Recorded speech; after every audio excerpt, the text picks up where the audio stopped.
CPM panellist advocate A സമ്പത്ത് കൂടിയുണ്ട്. Election commission പറയുന്ന പല കാര്യങ്ങൾക്കകത്ത് 2025 ഈ വർഷം ജൂൺ 12-നകത്ത് ഇലക്ഷൻ കമ്മീഷൻ തന്നെ ഇൻവൈറ്റ് ചെയ്യുന്നു. അത് പ്രതിപക്ഷ പാർട്ടികളെല്ലാം ഉണ്ട്. ഇതുമായിട്ട് ബന്ധപ്പെട്ടുള്ള ചർച്ചകൾക്കൊക്കെ വേണ്ടിയിട്ടാണ്. രാഹുൽ ഗാന്ധി പറഞ്ഞ ഈ ആരോപണങ്ങളെല്ലാം അനുകൂലിക്കുമ്പോൾ അത് CPM-നും ബാധകമായിട്ടുള്ള ഒരു കാര്യമാണോ, അതോ ഇലക്ഷൻ കമ്മീഷൻ സുതാര്യമല്ല എന്ന് പറയുന്നതിനെ പ്രതിധ്വനിപ്പിക്കുക മാത്രമാണോ ചെയ്യേണ്ടത്? ഈ വേണ്ട സമയത്ത് രാഷ്ട്രീയ പാർട്ടികൾ ചെല്ലുകയും ഈ പിഴവുകൾ ചൂണ്ടിക്കാണിക്കപ്പെടുകയും ജനാധിപത്യ പ്രക്രിയ സുഗമമായി നടപ്പാക്കാൻ വേണ്ടി സഹായിക്കുകയും ചെയ്യുന്നതിന് പകരം രാഷ്ട്രീയ ലക്ഷ്യം മാത്രം എടുത്ത് തെരഞ്ഞെടുപ്പ് കഴിഞ്ഞതിന് ശേഷമെല്ലാം പിന്നീട് ഉയർത്തിക്കൊണ്ടുവരുന്നത് ശരിയാണോ എന്ന് ചോദിക്കുന്നതില്ലേ അർത്ഥം?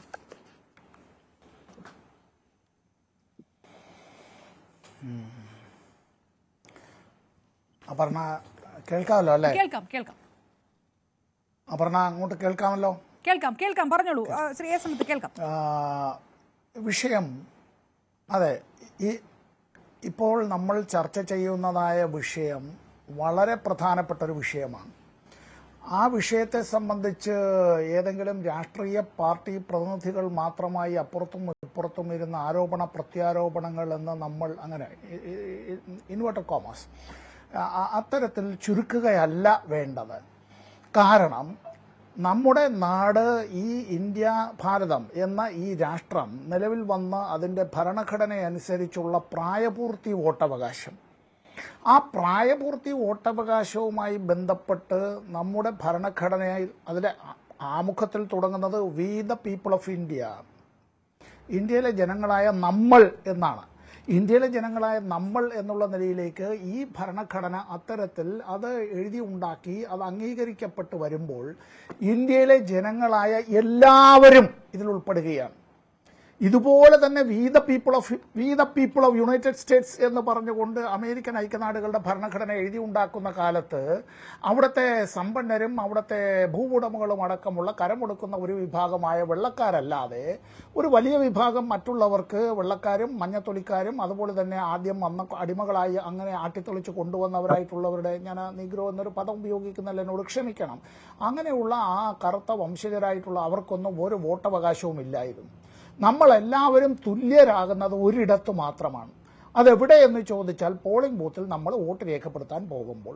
പഴയ 21 വയസ്സ് എന്നുള്ളത് ഭരണഘടനാ ഭേദഗതിയെ തുടർന്ന് 18 വയസ്സായി. അങ്ങനെ ആയതിനു ശേഷം നമ്മളെല്ലാവരും തുല്യരാകുന്നത് സാമ്പത്തികവോ സാമൂഹികവുമായിട്ടുള്ള വംശപരമായോ അല്ല ഏതെങ്കിലും സാമുദായികമായിട്ടോ ലിംഗപരമായിട്ടോ യാതൊരു വിധത്തിലുള്ള വ്യത്യാസവുമില്ലാതെ, കുചേലനും കുബേരനും ഒരു വ്യത്യാസവും ഇല്ല. നമ്മളെല്ലാവരും, അതൊരു രാഷ്ട്രീയ അവകാശമാണ്, അതൊരു പൗരന്റെ അവകാശം എന്നുള്ളത് ഒരു പൊളിറ്റിക്കൽ റൈറ്റ് ആണ്, അതൊരു ചുമതല കൂടിയാണ് അത്തരത്തിൽ. അപ്പോൾ ഈ തെരഞ്ഞെടുപ്പ് നടത്തേണ്ടത് ആരാണ്? ഞാൻ 2 മിനിറ്റേ ഇപ്പോൾ എടുക്കുന്നുള്ളൂ. ഇത് ഇന്ത്യയുടെ ഭരണഘടനയാണ്. ഈ ഇന്ത്യയുടെ ഭരണഘടനയുടെ ഭാഗം 15 അതിൽ അനുച്ഛേദം 324 മുതൽ 329 വരെ, ആർട്ടിക്കിൾ 324 മുതൽ ആർട്ടിക്കിൾ 329 വരെ ഈ ഭരണഘടനയിൽ ഇന്ത്യയുടെ ഭരണഘടനയിൽ തെരഞ്ഞെടുപ്പ് കമ്മീഷനുമായി ബന്ധപ്പെട്ട കാര്യങ്ങളാണ് പറയുന്നത്. ആ തെരഞ്ഞെടുപ്പ് കമ്മീഷനുമായി ബന്ധപ്പെട്ട കാര്യങ്ങളിൽ തെരഞ്ഞെടുപ്പുകളുടെ മേൽനോട്ടവും മാർഗനിർദ്ദേശവും നിയന്ത്രണവും തെരഞ്ഞെടുപ്പ് കമ്മീഷനിൽ നിക്ഷിപ്തമായിരിക്കുമെന്ന് ഞാൻ ഇതിന്റെ മലയാള പരിഭാഷയിലുള്ള ഭരണഘടനയാണ് വായിക്കുന്നത്. ആർട്ടിക്കിൾ 324(1) പറയുന്നു, ഈ ഭരണഘടന പ്രകാരം പാർലമെന്റിലേക്കും ഓരോ സംസ്ഥാനത്തിന്റെയും നിയമനിർമ്മാണ മണ്ഡലത്തിലേക്കും നടത്തുന്ന എല്ലാ തെരഞ്ഞെടുപ്പുകൾക്കും വേണ്ട സമ്മതിദായക പട്ടികകൾ തയ്യാറാക്കുന്നതിന്റെയും അവയിലേക്കുള്ള എല്ലാ തെരഞ്ഞെടുപ്പുകളും നടത്തുന്നതിന്റെയും രാഷ്ട്രപതിയുടെയും ഉപരാഷ്ട്രപതിയുടെയും ഉദ്യോഗങ്ങളിലേക്ക് നടത്തുന്ന തെരഞ്ഞെടുപ്പുകളുടെയും മേൽനോട്ടവും മാർഗനിർദ്ദേശവും നിയന്ത്രണവും ഈ ഭരണഘടനയിൽ തെരഞ്ഞെടുപ്പ് കമ്മീഷൻ എന്ന് പരാമർശിക്കുന്ന ഒരു കമ്മീഷനിൽ നിക്ഷിപ്തമായിരിക്കുന്നതാണ്. പിന്നീട് അത് കഴിഞ്ഞ് അതിൻ്റെ 324(2), 34 അങ്ങനെ ഈ കാര്യങ്ങൾ ഇങ്ങോട്ടേക്ക് വരും. ഇത് 329 വരെ വരികയാണ്. അപ്പോൾ ഈ തെരഞ്ഞെടുപ്പുമായി ബന്ധപ്പെട്ട ഇന്ത്യയുടെ ഭരണഘടന തന്നെ വ്യക്തമായി ഇക്കാര്യത്തിൽ ഒരു ചുമതല എന്നുള്ളത്, ഡ്യൂട്ടി എന്നുള്ളത്, ഉത്തരവാദിത്വം എന്നുള്ളത്, ലയബിലിറ്റി ഒന്നുമല്ല, അത് തെരഞ്ഞെടുപ്പ് കമ്മീഷനിലാണ് നിക്ഷിപ്തമായിട്ടുള്ളത്. ഇന്ന് നമ്മുടെ ബഹുമാനപ്പെട്ട തെരഞ്ഞെടുപ്പ് കമ്മീഷണർമാർ വാസ്തവത്തിൽ ഇന്ത്യൻ ഭരണഘടനയോട് കൂറ് അവരെ പ്രഖ്യാപിച്ചിട്ടാണ് സത്യപ്രതിജ്ഞ ചെയ്തതെങ്കിൽ അവർ ലംഘിച്ചിരിക്കുകയാണ്.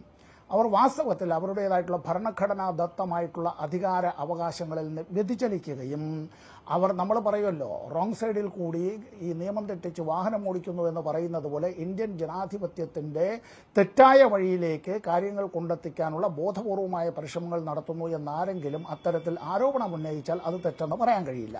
ഞാനിപ്പോൾ ഇത് പറയുന്നതിൻ്റെ കാരണം 2025 ഇപ്പോൾ മെയ് മാസം 10 തീയതി 2025 മെയ് മാസം 10 നമ്മളിപ്പോൾ ഇത് നടത്തുമ്പോൾ ഇന്നിപ്പോൾ ഓഗസ്റ്റ് മാസത്തിൻ്റെ ഇങ്ങോട്ടേക്ക് നമ്മൾ 17 തീയതിയായി, മലയാള മാസം 1 തീയതിയിലേക്കൊക്കെ എത്തി. CPIM-ന്റെ അഖിലേന്ത്യാ ജനറൽ സെക്രട്ടറി സഖാവ് MA ബേബിയും പൊളിറ്റ് ബ്യൂറോ അംഗമായ നിലോൽപൽ ബാസുവും തെരഞ്ഞെടുപ്പ് കമ്മീഷന് വിശദമായ ഒരു നിവേദനം നൽകിയിരുന്നു. ഇന്ത്യയിലെ തെരഞ്ഞെടുപ്പുമായി ബന്ധപ്പെട്ടുള്ള അതിൻ്റെ സമൂലമായ പരിഷ്കരണം മാത്രമൊന്നുമല്ല, അത് വളരെ വിശദമായി അതിനെ സംബന്ധിച്ച് ചർച്ച ചെയ്യേണ്ടതാണ്. ആ ചർച്ചയ്ക്ക് തുടക്കം കുറിച്ച ആളുകൾ ആരൊക്കെയെന്നറിയാമോ?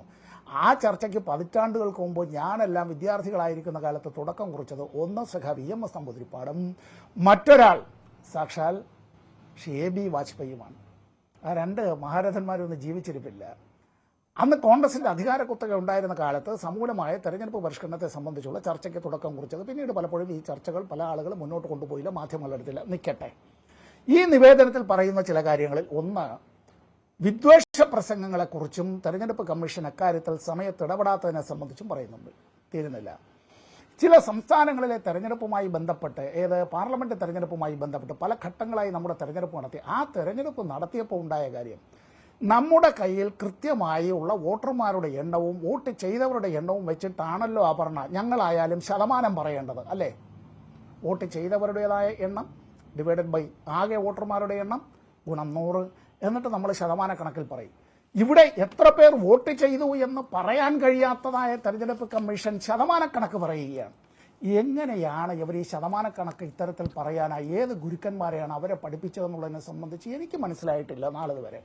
ഇത് CPIM നൽകിയതായിട്ടുള്ള തെരഞ്ഞെടുപ്പ് കമ്മീഷൻ മുമ്പാകെ നൽകിയതായിട്ടുള്ള നിവേദനത്തിൽ പറയുന്നുണ്ട്, തെരഞ്ഞെടുപ്പ് കമ്മീഷൻ അവര് വോട്ട് ചെയ്തവരെ സംബന്ധിച്ചുള്ള ശതമാനം പറയുകയും പിന്നീട് അത് തിരുത്തി പറയുകയും എന്നിട്ട് ദിവസങ്ങൾ കഴിഞ്ഞിട്ടും ആകെ വോട്ടർമാരുടെ എണ്ണം വോട്ട് ചെയ്തവരെ സംബന്ധിച്ച് പറയാൻ കഴിയാതാവുകയും അങ്ങനെ ഈ തെരഞ്ഞെടുപ്പ് കമ്മീഷൻ സംശയത്തിന്റെ മുൾമുനയിൽ തന്നെ നിൽക്കുകയും ചെയ്തതായിട്ടുള്ള അവസ്ഥയെ സംബന്ധിച്ചു. ഈ ചില സംസ്ഥാനങ്ങളിലെ ഈ വോട്ടിംഗ് നിലവാരവുമായി ബന്ധപ്പെട്ടുള്ള ചില കാര്യങ്ങളെ സംബന്ധിച്ച് പറയുന്നുണ്ട്. ഞാൻ അതുകൂടി പറഞ്ഞിട്ട് ഞാൻ ഇപ്പോൾ അങ്ങ് നിർത്താം. കാരണം അതിൽ BJPയുടെ സ്ഥാനാർത്ഥി കൂടി BJPയുടെ പ്രതിനിധിക്ക് കൂടി ഇതിനകത്ത് പറയേണ്ടതുള്ളതുകൊണ്ട്. ഇപ്പോൾ നടക്കാനിരിക്കുന്നതായിട്ടുള്ള ബീഹാറിലെ തെരഞ്ഞെടുപ്പ്, അതിലെ ഒരു സംസ്ഥാന നിയമസഭയിലാണ്. വാൽമീകി നഗർ എന്നാണ് തെരഞ്ഞെടുപ്പ് നടക്കാൻ പോകുന്ന ബീഹാറിലെ ആ അസംബ്ലി മണ്ഡലത്തിന്റെ പേര്. സംശയാസ്പദമായി കൂട്ടിച്ചേർക്കപ്പെട്ട 5000-ഓളം പേരിൽ 1000-ലധികം പേര് ഉത്തർപ്രദേശുകാരാണ്. ഇവിടെ ബീഹാറിലെ. UPയിലെ പാർലമെന്റ് തെരഞ്ഞെടുപ്പ് നടന്നു, 18ാം ലോക്സഭാ തെരഞ്ഞെടുപ്പ്. അവിടെ ആ തെരഞ്ഞെടുപ്പിൽ 60,000 വോട്ടുകൾ അത്തരത്തിൽ BJP ജയിച്ചത് 10,000 വോട്ടിനാണ്. 60,000 വോട്ടുകളാണ് നീക്കം ചെയ്യേണ്ടി വന്നത്. 60,000 വോട്ടുകൾ നീക്കം ചെയ്യേണ്ടി വന്നത് പ്രതിപക്ഷ പാർട്ടികളുടെ എല്ലാം ആക്ഷേപത്തോട് നീക്കം ചെയ്യുമ്പോൾ BJP ജയിച്ചത് 10,000 വോട്ടിന്.